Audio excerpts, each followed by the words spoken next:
reeffa harree irratti fannisee deemu agartaniitu. Kuni kaayyoo Dr. Abiyyi miti. Kuni kaayyoo Fiild Maarshaal miti. Gochi tibbana reeffa harreetti fe'uudhaan agarsiifame namni akka mootummaa kana jibbuuf hojii hojjetamedha jedhe Habtaamuu Lamuu. Itti dabaluudhaanis Habtaamuu Lamuu ajjechaa tibbana waraanni bilisummaa Oromoo namoota nagaa 29 irratti raawwateera jedhamuun gabaasamaa ture balaaleffate. Jaalli keessi aarsuu danda'ama. Haati isaa maal si goote? Abbaan isaa maal si goote? Bal'ina isaa kan dhageessan ta'a. Haasawaa Habtaamuu Lamuus afaanuma isaarraa kanan isin dhaggeeffachiisu ta'a. Gadhumaatti na waliin tura. Oduu keenya kan biraatiin ammoo Aartist Andu'aalam Gosaa guyyaa har'aas mana murtiitti dhiyaateera. Manni murtii murtoo akkamii kenne bal'ina isaa dhageessu haga dhumaatti na waliin tura. Oduu taanuun ammoo obbo Taayyee Danda'a guyyaa har'aa mana murtiitti dhiyaataniiru. Obbo Taayyee Danda'a ragaasaa akka isaanii ta'aniif kan lakkaawwatan ministeerri muummee Abiyyi Ahmedii fi kantiibaa Adaanech Abeebee har'as mana murtiitti osoo hin dhiyaatiin hafaniiru. Manni murtii maal murteesse gabaasa bal'aa dhageessu. Akkam jirtu daawwattoota Burqaa Oduu chaanaalii keenya chaanaalii Burqaa Oduu irratti oduu biyya keessaa fi alaa kan dhugaataan guyyaa guyyaadhaan argattu. Oduu keenya guyyaa irraa kana keessatti dhimmoota nama isinitti himee fi kan biraa bal'ina isaa kan dhageessan ta'a. Chaanaaliin keenya akka guddatuuf chaanaalii keenya sabskiraayib gochuu viidiyoo keenya immoo laayik gochuudhaan nu bukkee dhaabadhaa jedhee kabajaan isin gaafachaarra gara bal'ina oduutti darba. Gochi tibbana reeffa harreetti fe'uudhaan agarsiifame namni akka mootummaa kana jibbuuf hojii hojjetamedha jedhe Habtaamuu Lamuu. Kun kaayyoo mootummaa miti. Akka mootummaan kun jibbamu warra irratti hojjetamtu mootummaa kana keessa jira. Isaantu akka namni mootummaa jibbuuf mootummaa keessa taa'anii gocha kana raawwatanii qaamni kana godhes seeratti dhiyaachuu qaba jechuudhaan gochichi faallaa aadaa fi safuu Oromooti waan ta'eef gocha kana nan balaaleffadha jechuudhaan Habtaamuu Lamuu dubbate. Mootummaan qaama reeffa ilma namaa harreerra kaa'e irratti tarkaanfii fudhachuu akka qabus dhaamsa isaa dhaameetu jira. Gocha badaa akka kana hojjechuun reeffa ilma namaa harreetti fe'uun kaayyoo mootummaa kanaa miti jechuudhaanis Habtaamuu Lamuu cimsee dubbate. Mootummaa kana keessa taa'anii raayyaa ittisa biyyaa keessa taa'anii poolisii keessa taa'anii mootummaa kana maqaa xureessuu warra hojjechaa jirantu kana godhe jechuudhaanis dubbate. Mootummaan kun jibbamuuf halkaniif guyyaa warra irratti hojjetan mootummaa kana keessa warra jirantu jira. Nan balaaleffadha waan kana. Mootummaan warra kana irratti tarkaanfii fudhachuu qaba.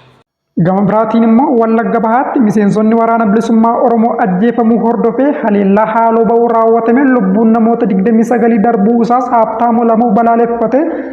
Tibba darbee raayyaan ittisa biyyaa tarkaanfii miseensa waraana bilisummaa Oromoo nama jaalmarrootti baay'ee dhiyoo ta'e jaalshoddee irratti fudhateen jaalshoddeen du'uusaa hordofee tarkaanfii haaloo ba'uusaa waraanni bilisummaa Oromoo fudhateen namoonni 29 du'aniitu turanii.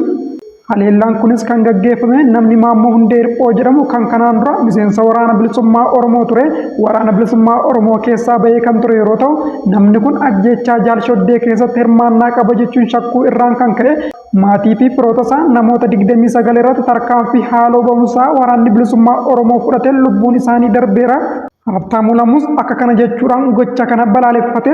Obbolaan isaa maal si godhe? Daa'imni ola deemtu maal si godhe? Atoo maatiin qabdu? Atoo haadhan qabdu?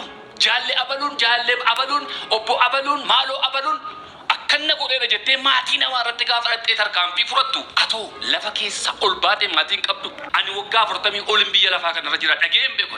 Waan amma deddeemaa jiru kana dhagee dhuman hin beeku. Sababii namni tokko si aarseef dhattee maatii isaa nama 29 gaafa galaafattu bineensi kana caalu hin jiru. Oduu taanuun Andu'aalam Gosaa guyyaa har'aa mana murtiitti dhiyaate. Du'a Qananii Addunyaa ilaalchisee miidiyaaleen dhaddacha seenanii akka hin gabaasne manni murtii federaalaa dhorkuun ni yaadatama. Haa ta'u malee rogeeyyiin miidiyaa hawaasummaa akka jedhanitti mana murtii federaalaa jalqabaa ramaddii araadaatti Aartist Andu'aalam Gosaa har'as bu'uuruma beellama qabamee ture mana murtiitti dhiyaateera.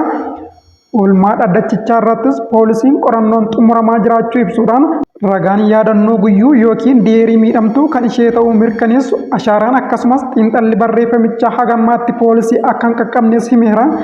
Dabalataanis afatni yookiin minxaafii rakabootii ilaalchisee gabaasni foorensikii ammallee akka hin gahin jiru ibsuudhaan yeroo dabalataa guyyoota 10 poolisiin mana murtii gaafate. Manni murtichaas yaada bitaa fi mirgaa yeroo dhaggeeffatutti abukaatoon Aartist Andu'aalam ragaaleen dabalataa eegamaa jiran kun yoo qaqqaban qulqullummaa maamila keenyaa waan mirkaneessaniif ragaalee kanneen poolisiin hordofee akka dhiyeessu nutis ni barbaanna jechuudhaan. Ta'us garuu poolisiin sababa kana himachuudhaan yeroo arfaffaaf beellama dabalataa gaafachuun sirrii miti jechuudhaan falme.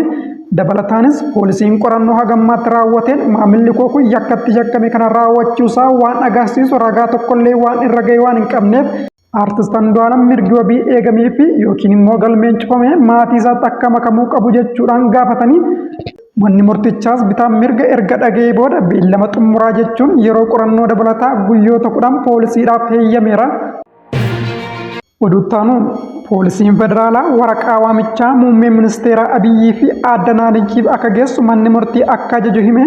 Obbo Taayyee Danda'a ragaasaa akka isaaniif ta'aniif kan lakkaawwatan ministeerri muummee Abiyyi Ahmedii fi kantiibaa Adaanech Abeebee har'as mana murtiitti osoo hin dhiyaatiin hafanii deetaa ministeera nagaa kan turanii fi miseensa caffee Oromiyaa kan ta'an obbo Taayyee Danda'a himata dhimma meeshaan waraana seeraan alaa mana isaaniitti argameera jedhamee akka ofirraa ittisaniif mana murtii olaanaa federaalaa Ramaddii Lidataatti dhaddachi tokkoffaa kan yakkoota heeraa fi sirna heeraa irratti raawwatan ilaalu jala murtii kennuunsaa ni yaaddatama.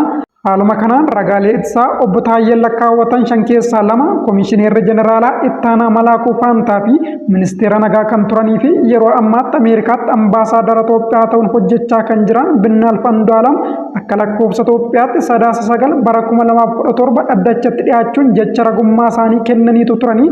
Gama biraatiin ammoo manni murtichaa dhaddacha akka lakkoofsa Itoophiyaatti mudde 3 bara 2017 taa'een ragaalee ittisaa obbo Taayyee Danda'a keessaa tokko kan ta'e Aadde Caaltuu isaanii biyya alaa jiru kan jedhu xalayaan akkasa qaqqabe himeetu ture.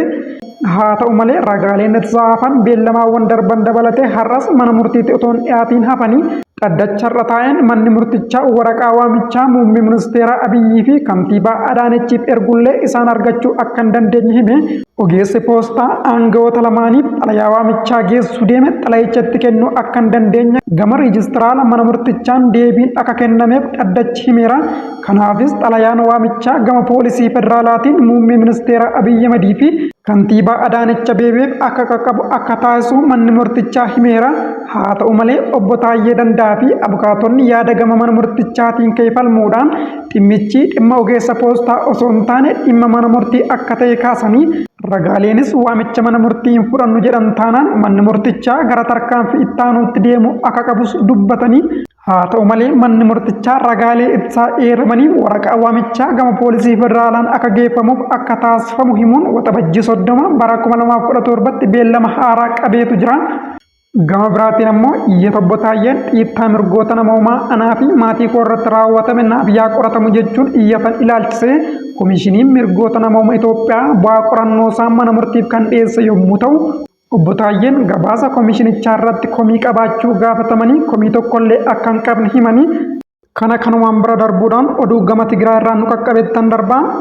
Paartileen siyaasaa naannoo Tigraay keessatti socho'an 3 haala yeroo naannichaa ilaalchisee ibsa waloo eebila 15 bara 2017 bakka lakkoofsa Itoophiyaatti kennaniin kaabineen pirezidaantii bulchiinsa yeroo naannoo Tigraay Leeteneer Jeneraal Taaddasaa Warradaan ijaarame kan hundaammatee fi hirmaachise waan hin taaneef fudhataman qabu jechuudhaan beeksisan.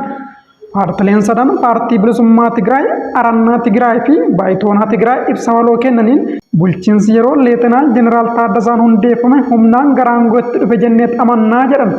Paartileen kunneen dhimma uummata naannichaa irratti waliin hojjechuu bu'uura walta'iinsaa kakuu nageenya biyyoolessaa Tagaaruuf jedhamu hundeessuun irratti hojjechaa jiraachuus ibsanii.